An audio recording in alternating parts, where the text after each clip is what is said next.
জাতীয় জরুরি সেবা ৯৯৯ যুক্ত হয়েছে নতুন সুবিধা ট্রাফিক আপডেট।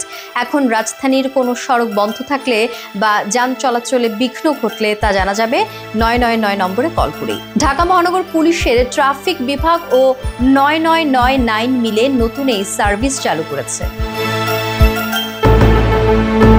সরকার পতনের পর ৫ই আগস্ট থেকে রাজপথে সক্রিয় বিভিন্ন গোষ্ঠী। নানা দাবিতে চলছে বিক্ষোভ ও অবরোধ, যার ফলে রাজধানীর সড়ক যোগাযোগ মারাত্মক ব্যাঘাত ঘটছে। জনভোগান্তি কমাতে, পরিস্থিতি নিয়ন্ত্রণে রাখতে পুলিশকে মাঝে মাঝে টিয়ার শেল, ফাঁকা গুলি ছোড়া ও লাঠিচার্জের মতো ব্যবস্থা নিতে হচ্ছে। রাস্তা আটকে যাওয়ায় প্রতিদিনই যানজটের কারণে বিড়ম্বনায় পড়ছেন সাধারণ মানুষ। এমন অনাকাঙ্ক্ষিত ভোগান্তিতে অতিষ্ঠ সবাই।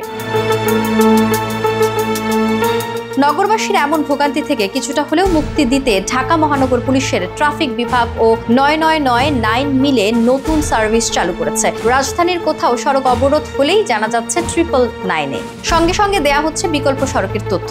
জনগুরুত্বপূর্ণ এই সেবাকে সাধুবাদ জানিয়েছেন নগরবাসী। এতে ভোগান্তি কিছুটা হলেও কমবে বলে আশা তাদের।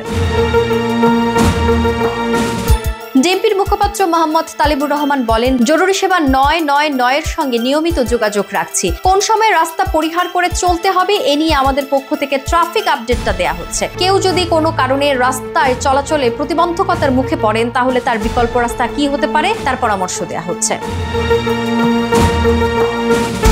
জাতীয় জরুরি সেবা ৯৯৯-এর দায়িত্বপ্রাপ্ত কর্মকর্তা অতিরিক্ত ডিআইজি মহিউল ইসলাম বলেন, আন্দোলনের কারণে সড়ক অবরোধের তথ্য দিতে আলাদা ডেস্ক খোলা হয়েছে। এ পর্যন্ত ৩৯ জনকে নতুন এই সেবা দেওয়া হয়েছে।